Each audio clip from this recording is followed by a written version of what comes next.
singkat yang pada hari ini akan disampaikan oleh Al-Ustaz kita, yakni penambahan kajian singkat yang pada hari ini akan disampaikan oleh Al-Ustaz kita, yakni Al-Ustaz Nafizar SHSY. Kepada Al-Ustaz kami persilakan. Assalamualaikum warahmatullahi wabarakatuh. Innal hamdalillah wassalatu wassalamu ala Rasulillah Sayyidina Muhammadin ibni Abdillah wa ala alihi wa sahbihi wa mawala. Ashhadu an la ilaha illallah wahdahu la syarika lah wa ashhadu anna sayyidana wa nabiyana Muhammadan abduhu wa rasuluh.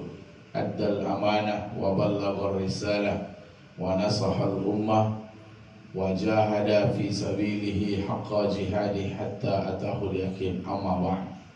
Qala Allah Ta'ala fil Qur'anil Karim, a'udzu billahi minasy syaithanir rajim. Bismillahirrahmanirrahim. Wa laqad khalaqnal insana wa na'lamu ma tuwaswisu bihi nafsuhu wa nahnu aqrabu ilayhi min hablil warid. إذ يتلقى المتلقيان عن اليمين وعن الشمال قعيد ما يلفظ من قول إلا لديه رقيب عتيد. Sadaqallahul Adzim. Suaimin dan suaimat yang dimuliakan Allah Subhanahu wa taala, dalam sebuah hadis kursi Allah Subhanahu wa taala berfirman, kullu amali bani Adam lahu. Setiap amalan manusia ini adalah untuknya. Ternyata semua amal kebaikan kita ini adalah untuk kita.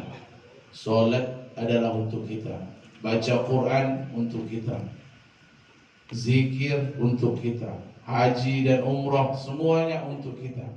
Illa siyam, kecuali puasa, kata Allah. Fa innahu li wa ana ajzi bih. Sesungguhnya puasa itu adalah untukku, kata Allah, dan akulah yang akan membalasnya. Hadirin Bapak Ibu keluarga besar BPKAD Provinsi Riau yang dimuliakan Allah Subhanahu wa taala. Ternyata puasa ini sangat berbeda dibandingkan ibadah yang lain, Bapak Ibu. Kenapa Allah sebutkan puasa untuk Allah? Karena puasa ini amalannya agak tersembunyi dibandingkan yang lain. Kalau ibadah yang lain itu masih bisa dipertontonkan, dipamer-pamerkan. Solat itu bisa dipamerkan dan orang tahu kita solat. Bahkan sering kita dipuji, si fulan solatnya bagus sekali. Kenapa? Nampak rukunya lama, sujudnya lama. Si fulan itu, dia itu soleh, keluarga soleh. Kenapa? Dia setiap tahun berangkat umroh. Nah, nampak satu kampung tahu kita berangkat ke tanah suci Mekah. Tapi namanya puasa ini tidak ada yang tahu kualitas puasa seseorang. Orang yang sering meludah itu belum tentu dia puasa.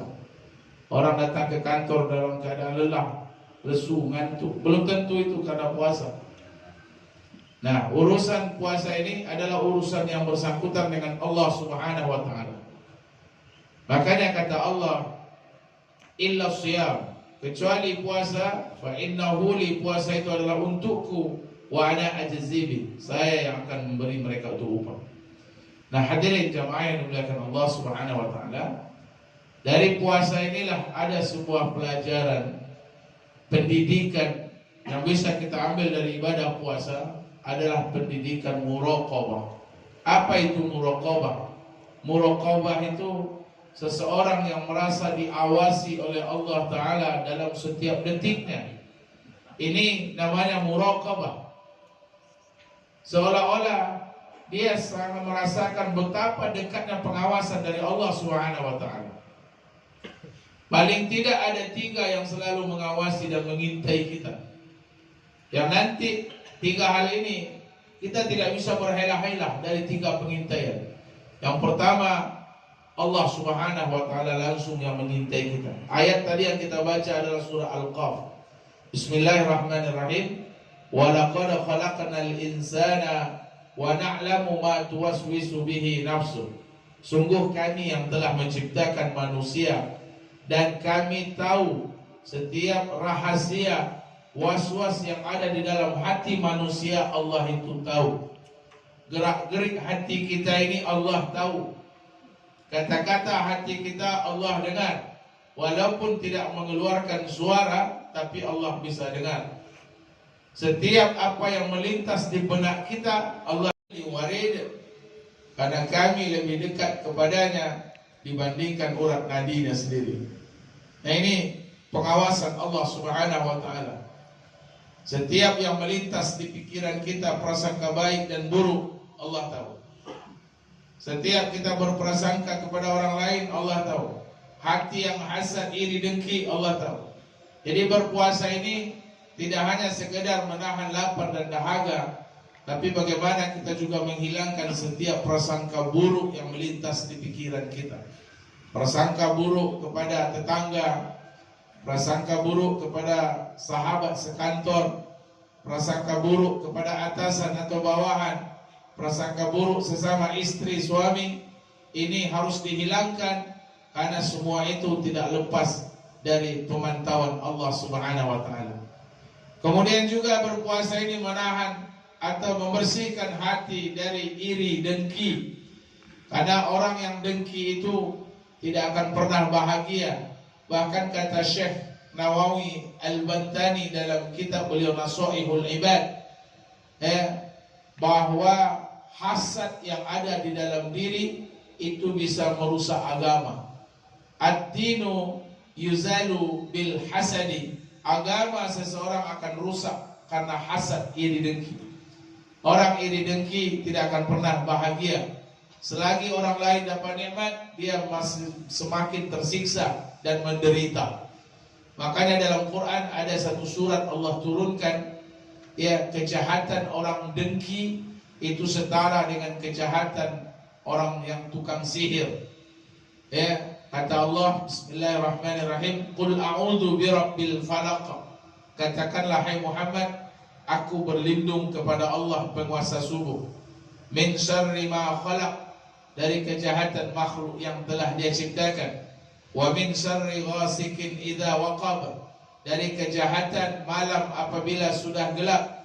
Wa min syarri nafasati fil uqad, dari kejahatan tukang sihir yang meniup buhul-buhul. Wa min syarri hasidin idza hasad, dan dari kejahatan orang yang hasad apabila dia itu sudah dengki. Betapa jahatnya orang dengki, orang hasad. Karena hasad itu bisa merusak agama yang ada pada dirinya. Orang kalau dengki, dia akan menghalalkan segala cara untuk melampiaskan kedengkian dan keiriannya itu. Asalkan nikmat pada diri orang itu bisa hilang, apapun akan dia lakukan. Pedagang kalau sudah hasad, dia akan menggunakan sihir untuk melariskan dagangannya dan membuat dagangan orang lain tidak laku. Itu kesyirikan ataupun hasad yang ada pada diri. Orang yang hasad bisa membuat sihir untuk memisahkan suami istri. Orang yang hasad bisa melakukan apa saja, bahkan tak segan membunuh karena dibakar oleh sifat iri dengki yang ada dalam dirinya. Maka berpuasa, mari kita juga membersihkan hati dari hasad, iri dan dengki. Nah, hadirin jamaah yang dimuliakan Allah, ini pengawasan pertama bagi orang yang berpuasa, yaitu pengawasan Allah Ta'ala. Yang kedua, kata Allah, إِذْ يَتَلَقَّى الْمُتَلَقِّيَانِ عَنِ الْيَمِينِ وَعَنِ الشِّمَالِ قَعِدٌ. Ingatlah ada dua malaikat yang selalu duduk di sebelah kanan kita dan sebelah kiri kita. Itulah malaikat kiraman katibin. Ya, setiap malaikat itu mencatat apapun yang kita lakukan. Kita mau bersembunyi di mana? Walaupun kita bersembunyi di dalam warung, yang warungnya itu separuh buka, separuh tutup, itu malaikat pun ikut masuk ke dalam. Dia mencatat apa saja yang Bapak Ibu minum di dalam itu. Ya, ma yalfidu min qaulin illa ladaihi raqibun atid. Bahkan setiap kata yang kita ucapkan itu dicatat oleh malaikat raqib dan atid. Yang baik dicatat, yang buruk dicatat. Tidak ada satupun perbuatan kita yang luput dari pengawasan malaikat ini. Nah, yang ketiga yang mengawasi kita seluruh anggota tubuh kita. Al-yawma nakhtimu ala afwahihim wa tukallimuna aydihim wa tashhadu arjuluhum bima kanu yaksibun. Pada hari nanti mulut kita akan dikunci, tangan akan berbicara, kaki akan menjadi saksi. Nah, orang-orang yang berpuasa belajar bagaimana kita merasa diawasi Allah dalam setiap waktu. Walaupun Ramadan ini sudah berakhir, tapi kalau kita merasa selalu diawasi Allah, maka pedagang ada Allah yang mengawasi, malaikat yang mencatat. Seorang pejabat, pegawai, dia akan berhati-hati dalam bekerja, dia akan berhati-hati mengeluarkan kebijakan, berhati-hati menyandang amanah, karena ada Allah yang melihat, ada malaikat yang mencatat. Inilah yang namanya muraqabah. Inilah yang namanya orang yang merasa diawasi oleh Allah Ta'ala, belajar dari ibadah puasa ini. Hadirin jamaah yang dimuliakan Allah Subhanahu Wa Ta'ala, maka Ramadan bukan saja membentuk pribadi-pribadi yang bertakwa, tapi juga Ramadan merupakan bulan tarbiyah, bulan madrasah bagi kita. Bagaimana kita menjadi orang-orang yang pertama, orang-orang yang bermoral, jujur, kemudian menjadi orang-orang yang merasa berjihad, berjuang, mengendalikan hawa nafsu sendiri. Kemudian bagaimana Ramadan mengajarkan kita peduli dengan sosial, berbagi dengan sesama. Inilah 3 pendidikan yang disampaikan Ramadan kepada kita. Pendidikan moral, pendidikan sosial, dan jihad mengendalikan hawa nafsu sendiri. Semoga bermanfaat. Subhanakallahumma wa bihamdika, nashhadu an la ilaha illa anta, nastaghfiruka wa natubu ilaik. Assalamualaikum warahmatullahi wabarakatuh.